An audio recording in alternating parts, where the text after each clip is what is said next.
Bien, donc bonjour à tous. Visiblement, j'avais lancé un sondage aujourd'hui, ce matin, aux alentours de 7h30 jusqu'à 13h, sur 5 valeurs. Hein. C'est un nouveau format que je voulais expérimenter un petit peu, ça permet de sélectionner un petit peu, de ne pas partir dans tous les sens et surtout de ne pas avoir toujours la même chose qui puisse revenir. La gagnante a été donc Navia.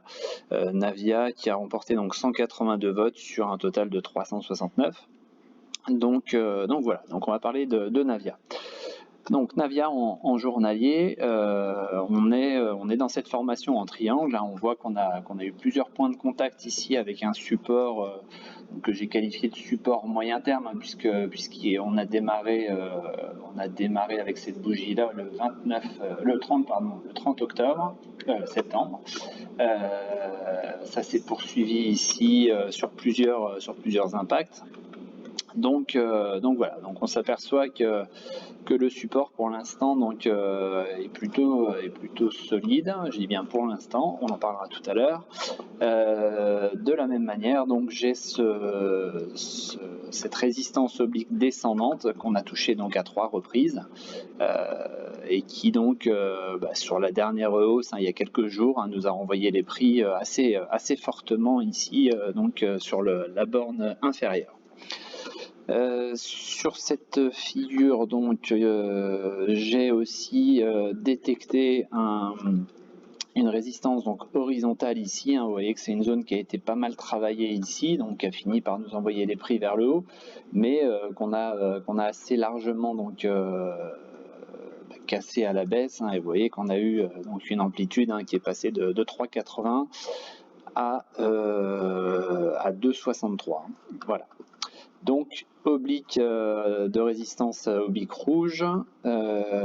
Ici on a une résistance horizontale qui date de décembre. Hein, décembre, oui, je ne l'avais pas prolongé, c'est juste parce que ça passait mal, on voyait mal. Donc c'est une résistance qui date depuis fin décembre. Et on a ce support oblique ascendant qui nous sert pour l'instant de trampoline pour envoyer les prix vers le haut. Voilà. Au niveau de cette formation, je vous ai fait un petit montage. Petit montage ici que je mettrai ensuite sur le groupe. Vous voyez que sur ce montage, ici, on avait à chaque fois je vous ai mis en fait la correspondance en chandelier japonais. On voit ici qu'on a un tout petit corps, mais dès l'instant en fait que le deuxième corps est intégré au premier, ça fait quand même un harami.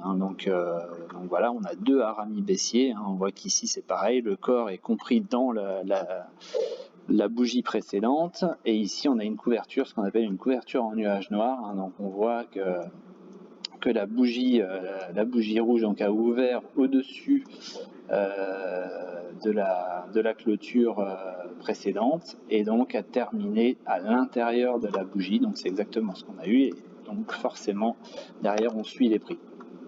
Même chose ici. Là j'ai un petit peu trop agrandi, mais c'est un creux en poêle à frire. On voit qu'on a ce genre d'arrondi ici, et sur la bougie, on va dire impulsive, on a une ouverture en gap. C'est exactement ce qui s'est fait ici, sur cette bougie-là. On a une ouverture en gap et derrière, les prix sont partis à la hausse. Même chose de ce côté-là, un creux en pince. Vous voyez que là, la pince est là, et on part derrière à la hausse. Sur celle-là, alors là, il ne s'est rien passé de spécial, c'est pour ça que j'ai rien mis. Il n'y avait pas forcément de figure bien déterminée. Sur celle-ci, on est sur un creux en tour. On voit un enchaînement de petites bougies, et puis derrière 2 belles impulsives, ce qui s'est produit ici. Et enfin une pénétrante, c'est tout simplement quand la bougie, l'avant-dernière bougie, on va dire, sur ce format-là, l'avant-dernière bougie a ouvert assez bas sous le cours précédent de clôture et donc est venu clôturer à peu près sur le médian ici de la bougie précédente. Donc on est au niveau du médian. Voilà. Et donc normalement il pourrait y avoir ce genre de hausse derrière. Je dis bien normalement, on en reparlera aussi tout à l'heure. Voilà. Donc au niveau indicateur, hop, voilà, au niveau indicateur, donc on en est ici. Voilà. Donc au niveau des indicateurs, on voit que pour l'instant, donc à chaque fois que les prix se sont approchés de la zone rouge ici, on voit que ça a été renvoyé à la baisse, même chose ici, pareil de ce côté-là, quand les prix donc, sont venus taper cette zone verte ici, donc à chaque fois les prix ont été renvoyés vers le haut. On voit que pour l'instant, donc sur la dernière hausse, comme je disais tout à l'heure, quand on a touché donc la résistance oblique, on est venu s'approcher ici donc de la zone. On est venu même à l'intérieur. Et donc pour l'instant, donc on est renvoyé vers le bas. Sur l'indicateur, donc sur celui-ci, on voit que les Bollinger sont encore au milieu. Donc ça veut dire qu'on a encore un potentiel de baisse qui n'est pas encore totalement épuisé. Donc ça, il faut quand même le garder en tête. Ça ne veut pas dire que ça va partir à la baisse, mais ça veut dire qu'il y a quand même un potentiel pour que ça nous laisse encore une session de baisse. On est un petit peu dans ce cas de figure-là, c'est-à-dire qu'on est à peu près, je dis bien à peu près, donc à la même hauteur, et vous voyez que ça s'est orienté vers le bas, et finalement on est venu chercher la zone de survente. Donc on voit ici tout simplement les cycles qui sont en cours. Donc on voit qu'à chaque fois, avec des amplitudes différentes, mais voilà, les cours vont réagir en fonction justement de l'intensité donnée sur les prix. Voilà. Donc voilà, pour l'instant, même chose, ici on a été renvoyé vers le bas, donc ce qu'il faudra surveiller au-delà du support, si on parle uniquement de l'indicateur. D'ailleurs, je peux supprimer les dessins, masquer les dessins, voilà. Donc on voit qu'ici on a touché, derrière on est reparti à la baisse, ici on a touché, on est reparti plus ou moins à la hausse, même chose ici, on voit qu'on a été renvoyé. Voilà, en fait on se balade dans un canal, et pour l'instant ce canal là nous a renvoyé du haut, donc pour l'instant vers le bas. C'est une espèce de partie de ping-pong. Donc on voit que là c'est assez haussier, donc on surveillera ce resserrement ici par rapport au prix, d'accord. Donc ça pourrait nous servir de support là ici aux alentours de 2,70, qui correspond d'ailleurs ici, si je repasse en bougie, si je me souviens bien, les 2,70 correspondent, voilà, à une espèce de 75, de 70, ça correspond à un support qu'on pourrait tracer sur du très court terme. Voilà.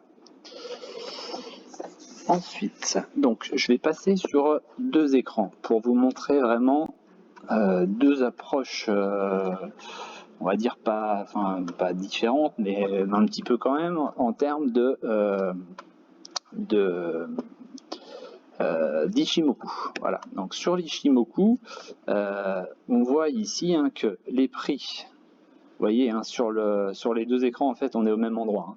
Donc quand je fais ici, c'est exactement le même endroit sur les autres prix. D'ailleurs, je vais repasser en Ekinashi, ça vous permettra de bien comparer. Je vais remettre aussi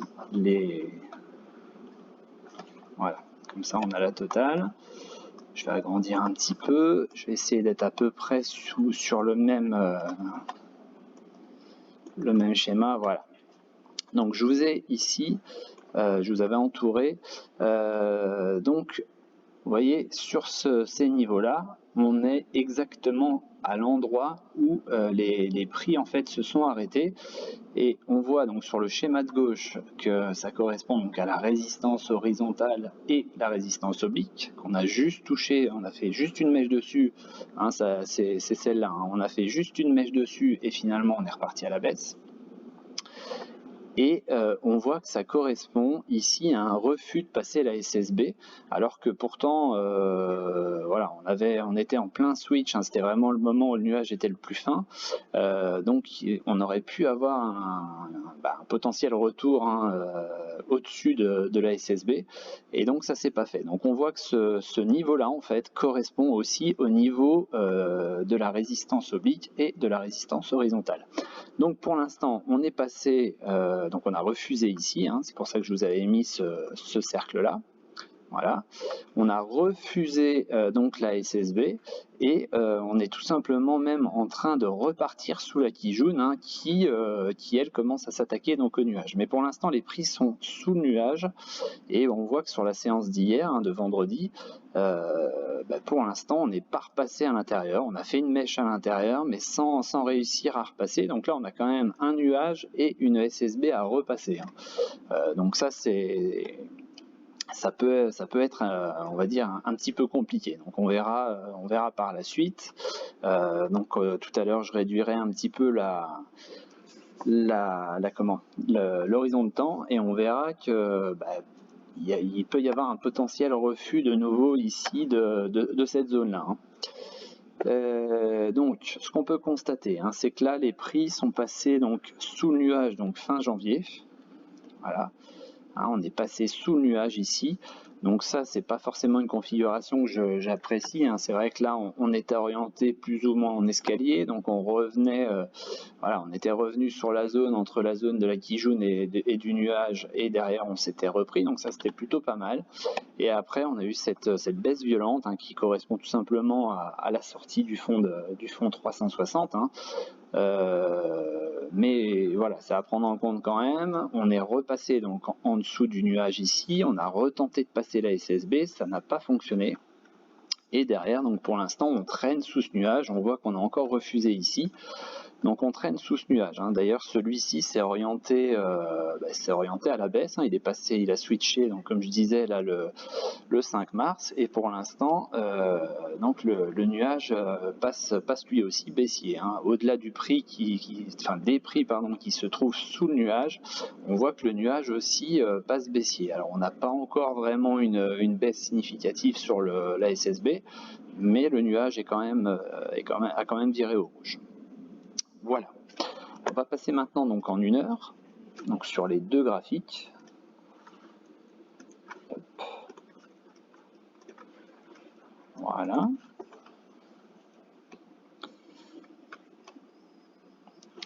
Je vais repasser en un écran et ensuite on repassera donc de nouveau en 2 écrans.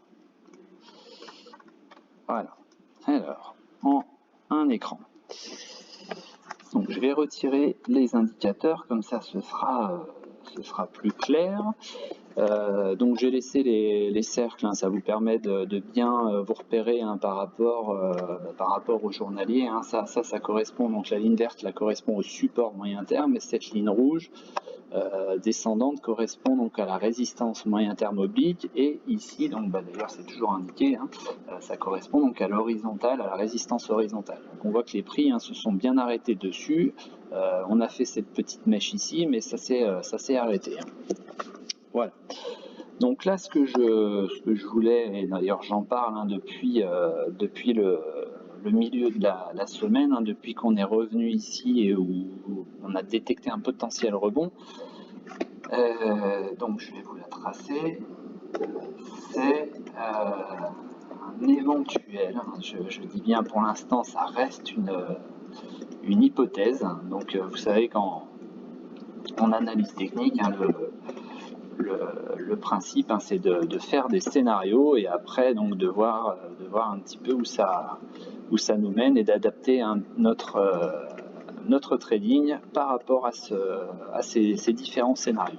Donc quand vous rentrez, hein, sur une action, toujours bien détaillé, hein, c'est ce que j'essaye de répéter à chaque fois, c'est toujours bien se mettre un objectif, enfin 2 objectifs, hein, ce qu'on appelle des TP1, TP2, j'en parlerai d'ailleurs tout à l'heure, et également donc une position qu'on appelle stop, hein, c'est-à-dire voilà, c'est le seuil en fait où on arrête d'encaisser les moins-values, et on se dit on préfère se couper un bras plutôt que de perdre la totalité de sa mise, enfin pas la totalité, mais une grosse partie de sa mise. Voilà. Donc, pendant que je vous expliquais ça, donc je vous ai dessiné ce qu'on appelle une ETE. D'accord? Donc ETE qui signifie épaule, tête, épaule. Voilà. Donc ce qui me faisait dire que, on est à peu près sur ces niveaux-là. Donc ce qui me faisait dire qu'il fallait faire attention. D'ailleurs, donc je l'avais bien signalé. J'avais dit attention, ce serait pas forcément bien et ce serait pas forcément bon pour la suite de faire un stop sur le haut de la dernière épaule, de la première épaule. Le haut étant à 3,30, on voit que les prix ont réussi en fait à s'extirper au-delà. On est monté donc sur cette bougie-là à 3,42,5, mais on voit que finalement, pour l'instant, toutes les clôtures ont été à peu près en dessous, à part justement sur celle-là. Mais toutes les clôtures ont été à peu près en dessous, et pour l'instant, les prix sont bloqués en dessous. Donc ce qu'il faudrait pas, c'est potentiellement finir cette partie-là. Donc ça veut pas dire, c'est ce que je disais sur Twitter, ça veut pas dire que ça y est, c'est foutu, ça va se casser la figure. J'ai pas dit ça. J'ai dit il faut juste conserver en tête ce schéma-là. Encore une fois, c'est un scénario qui se réalisera ou qui se réalisera pas, mais au moins j'ai mes seuils. C'est-à-dire que là, je sais très bien que si on refuse ici, on prend quand même une bonne option pour revenir ici sur le support de nouveau. D'accord? Donc à partir de là, si on n'est pas en position, on reste juste en observation. Si ça commence à faire ce chemin-là, j'ai envie de dire, il faudra surveiller ce seuil, pas forcément placer un achat dessus, ou alors deux solutions, soit vous positionnez un achat par là et vous mettez un stop très court, parce que si ça casse, si ça se met à casser, forcément derrière, donc vous allez être embarqué sur cette fameuse ETE, soit on attend que les prix viennent retravailler cette zone et on prend en fait le premier rebond, même si on part avec quelques centimes, quelques dizaines de centimes en retard. J'ai envie de dire, c'est pas bien grave, il vaut mieux gagner moins que perdre plus. D'accord? Donc perso, moi j'attends, je suis plus en position sur Navia, j'en étais sorti à 3,47 comme vous le savez. Maintenant, moi j'attendrai cette zone, j'attendrai de voir ce qui s'y passe ici. Est-ce qu'on va y retourner? Est-ce qu'on ne va pas y retourner? Est-ce qu'on va redessiner peut-être un nouveau canal?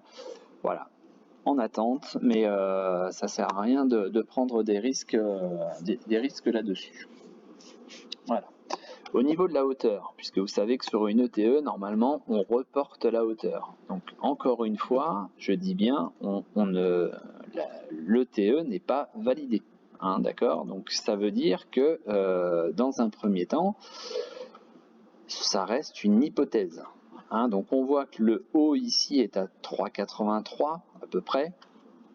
On voit ici que le bas, la ligne de coup est à peu près, puisqu'elle est en biais, mais elle est à peu près à 2,84, ce qui fait à peu près une amplitude donc de 1 euro. Ce qui pourrait, on va dire, se passer, c'est donc si on casse cette zone ici, cette zone qui sera importante de conserver, si on casse ça, ça veut dire qu'on pourrait avoir un objectif d'1 euro plus bas par rapport à ici, par rapport à la cassure. Donc ça fait quand même un objectif qui serait positionné juste en dessous de 2 euros. Voilà. Donc, dans un premier temps, pas de panique, c'est uniquement mon avis d'ailleurs. Si vous ne le partagez pas, je serais ravi de pouvoir en discuter avec vous et de pouvoir échanger. Je rappelle, c'est le but du groupe. Mais moi perso, voilà, mon avis, ma vision, on va dire, de cette figure en UT1 heure. Si on venait par ici, donc suite à l'observation, donc si on repart en haut, c'est parfait. Ça veut dire déjà qu'on invalide, donc ça c'est plutôt pas mal. Si par contre là ça venait à casser ici, je resterais vraiment à l'écart. Voilà. Donc au niveau du deuxième écran. On va repasser ici. Donc, vous voyez, je vais juste augmenter ici, voilà, pour qu'on on l'ait bien en visu. Donc, vous voyez, je vais augmenter celle-là aussi, voilà. On est à peu près sur les mêmes amplitudes. Hein. Donc, je vais remettre les indicateurs au niveau de cet indicateur ici. Hein. Donc, on est en UT1 sur les deux écrans. Hein. Donc, on voit que les prix ici ont cassé donc la SSB, hein, le nuage et la SSB, donc le 9 mars. On est passé donc sur un cycle baissier, hein, c'est-à-dire que les prix se retrouvent sous le nuage et donc aussi sous la quille jaune. Donc pour l'instant, on est passé en dessous du nuage. Hein. Ce nuage a switché ici, le 12 mars. D'accord, donc on est passé aussi en cycle baissier, donc rouge, hein, matérialisé par le rouge ici. On est passé en cycle baissier aussi sur le nuage et donc pour l'instant on subit, on va dire, un petit escalier descendant sur la STSB, mais pour l'instant c'est pas bien méchant. Voilà. Donc ça c'est une configuration que j'apprécie pas forcément. Hein. C'est-à-dire que là moi ça ne m'enchante guère, hein, de rentrer pour le moment dans cette configuration, de rentrer sur l'action. Hein. C'est-à-dire que tant qu'on est sous la SSB, tant qu'on est sous le nuage, c'est pas forcément ce que j'apprécie. Voilà. Ensuite, donc, on voit que vendredi, hein, on est venu, on a bloqué, hein, donc ça correspond à peu près à cette ici. On voit, hein, que ça correspond à peu près à cette zone-là. Hein. Vous voyez que ça tourne sur les deux écrans, donc ça correspond ici. Et qu'est-ce qui se reflète? On voit encore une fois que la résistance, hein, qui est constituée là par la première épaule, et ben en fait on la retrouve tout simplement ici avec le nuage d'Ishimoku. Hein, on voit que cette zone-là donc est pour l'instant refusée et on voit qu'on bute sur la SSA là, qui est descendante et qui est sous la SSB. Voilà. Ensuite, on voit aussi que sur cette dernière bougie, on est passé donc en cycle baissier. Hein, c'est-à-dire que là, on voit qu'on a fait, donc on est venu faire un plus haut, on a un petit peu consolidé, on va dire à plat sous la résistance. Et au final, on finit la séance de vendredi avec ce signal de vente ici. Voilà.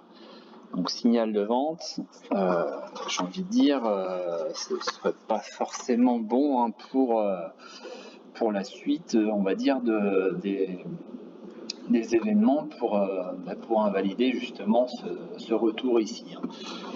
Donc voilà, je vais repasser donc en un seul écran. Voilà, donc ça donne ici, hein, ce signal de vente là, et vous voyez aussi par la même occasion que on s'est retrouvé dans la zone rouge ici, hein, donc dans la zone haute. Donc vous vous souvenez tout à l'heure, hein, que souvent dans cette zone haute on renvoie les prix à l'opposé, hein. Donc ça veut dire que là on était en cycle haussier, on est venu se positionner dans ce petit nuage rouge, cette petite zone rouge. Donc voilà, je ne serais pas étonné, hein, d'avoir peut-être une petite phase de correction sur la journée de lundi, hein, puisqu'on est tout au moins une respiration. Hein. Tout de suite quand on dit correction, c'est pas forcément très positif, donc voilà, une respiration, c'est un petit peu moins péjoratif. Voilà. Donc en conclusion de cette analyse, hein, sur Navia, j'ai envie de dire, en UT1 donc sur le schéma où on se situe actuellement, donc on a ce signal de vente sur la dernière bougie. On a un nuage, donc comme on a vu tout à l'heure, donc qui est proche. On a des prix qui sont dans la zone haute, hein, de cet indicateur là. Donc on pourrait avoir une petite respiration, donc comme je le disais, lundi. Le seuil qui va être important de surveiller, hein, ça va être ce seuil-là, hein, comme je disais, là, la zone, on va dire, des deux, allez, entre 2,95, vous verrez tout à l'heure, hein, puisque on va relier, on va dire, l'analyse UT 1 heure avec l'analyse UT journalière, donc UT jour. Voilà, on est dans cette zone, vous voyez, comprise entre 2,93,5, bon, à suivre, hein, mais on va dire au-dessus de 2,90. On reste entre 2,92 et 2,98, on reste entre guillemets haussier. Hein, je dis bien entre guillemets parce que bon, les prix en journalier sont quand même passés sous le nuage, donc ça me plaît moyen. Mais voilà, on voit quand même une action, si je repasse en journalier, on voit quand même une action qui est quand même ascendante.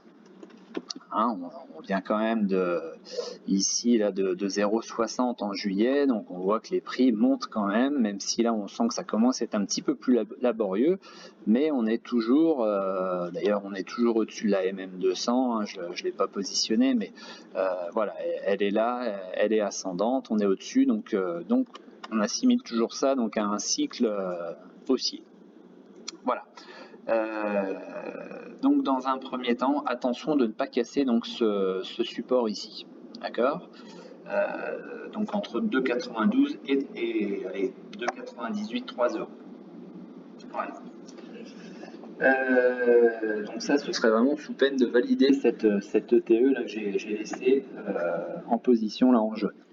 Ensuite, le passage donc à l'inverse des 3,38. Hein. J'ai une petite résistance à 3,38. Donc je vais ragrandir. Non, c'est ici, pardon. Donc j'ai une petite résistance sur les 3,38. Voilà. On va ici venir, donc si je passe en bougie, vous allez voir, alors au-delà de la petite résistance, hein, mais voilà, c'est là où les prix se sont arrêtés, mais c'était juste pour vous montrer en fait, hein.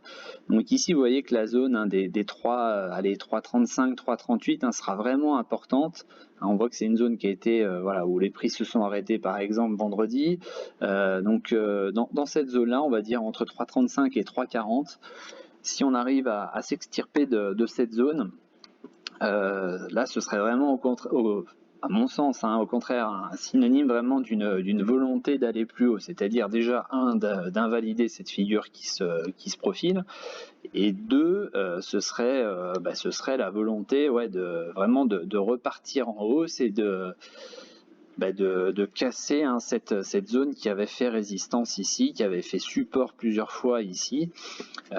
Donc on pourrait très bien la tracer, hein. Bon, au bout d'un moment ça sert à rien de tracer 50 zones, hein, mais voilà, on voit qu'ici, hein, ça a été donc une zone qui a arrêté les prix ici, là ça a été une zone qui l'a arrêté, mais cette fois-ci dans le bon sens, là même chose, on a rebondi, et puis on voit ici que les prix se sont arrêtés par là, d'accord, voilà.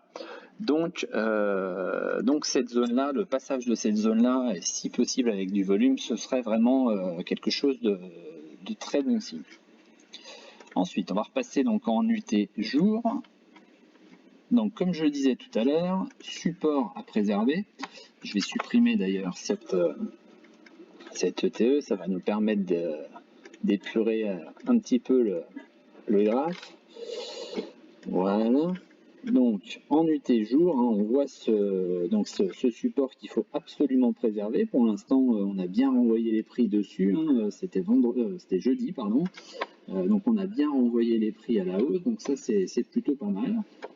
Support toujours préservé, ça c'est nickel. Donc aux alentours, hein, comme je disais tout à l'heure, là de 95, de 96. Hein. Globalement, tout se passe, on va dire, au niveau des 2,80, entre 2,92 et 2,98.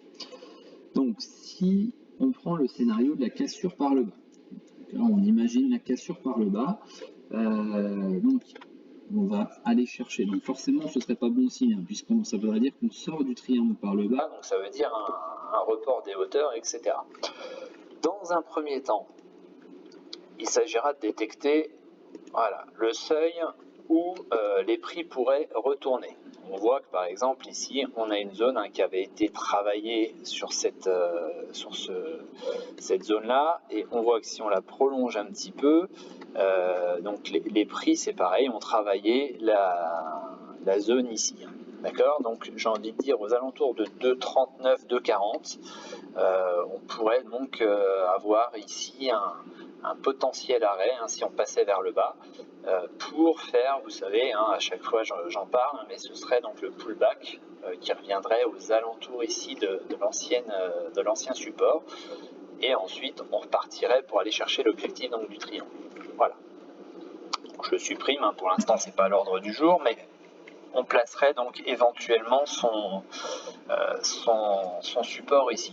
Même chose pour, mais ça je referai une vidéo par rapport à ça puisqu'elle m'a été demandée, quand par exemple je décide de rentrer sur ce support ici, voilà, j'ai envie de dire deux façons de positionner son stop, c'est soit j'ai un stop court, donc vous voyez qu'ici je pourrais très bien positionner mon stop à 2,77, soit je pourrais prendre un stop plus large qui correspond, donc à chaque fois on va prendre le plus bas, le dernier plus bas. Donc là le dernier plus bas ça a été cette zone ici, vous voyez que ça a été un support vers 2,77, ou sinon on peut prendre cette zone que je viens de donner qui est un support plus large.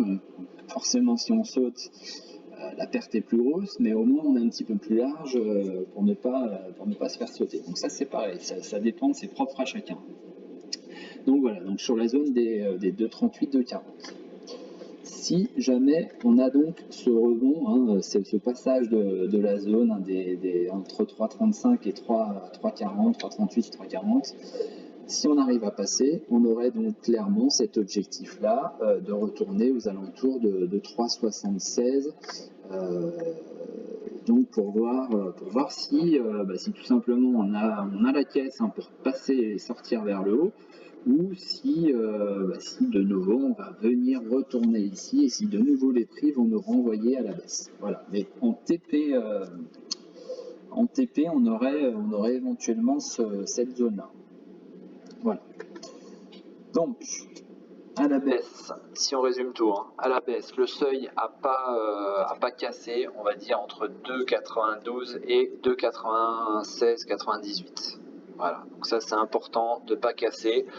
Si vous voulez tracer cette zone qui varie un petit peu, c'est pour ça que je donne une plage, c'est parce que cette zone varie puisque c'est une zone ascendante.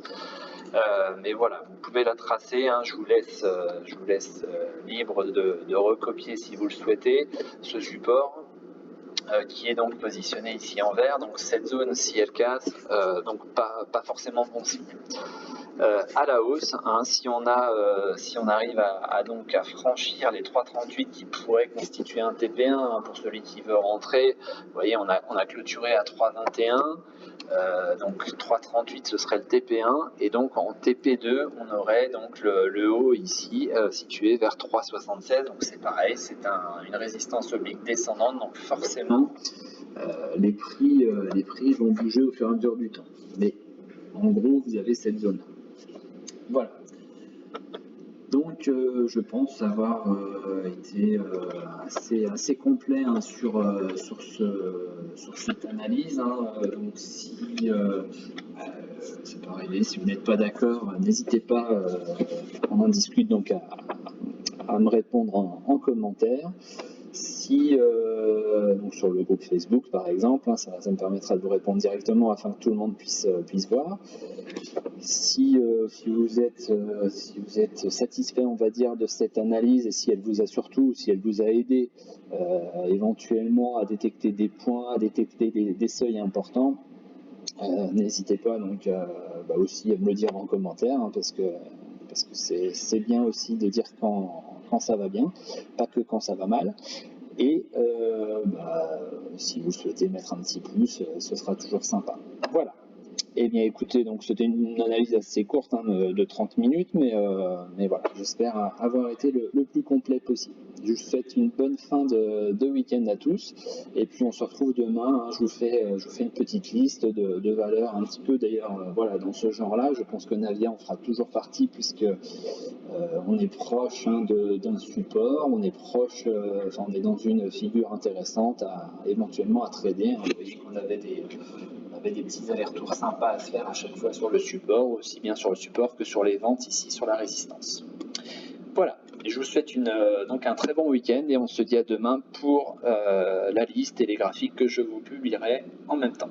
Et n'hésitez pas d'ailleurs, hein, je finis là-dessus, mais n'hésitez pas vous aussi, hein, à la rigueur en commentaire de ma petite liste, hein, de rajouter vos graphiques à vous si vous avez une ou plusieurs valeurs hein, qui vous intéressent, graphique plus commentaire, soit sur le graphique, soit à la suite hein, de votre image. Voilà, c'est le but, hein, c'est vraiment l'échange, le partage de points de vue et le but, hein, c'est de tous s'y retrouver sur ce genre de petite analyse voilà, qui est très, à mon sens, très constructive. Qui sont assez constructives pour notamment ceux qui s'y connaissent peut-être un petit peu moins en analyse et qui souhaiteraient commencer par apprendre les bases, aussi bien sur les supports, les résistances, etc. Voilà, bon week-end à tous et puis donc à demain.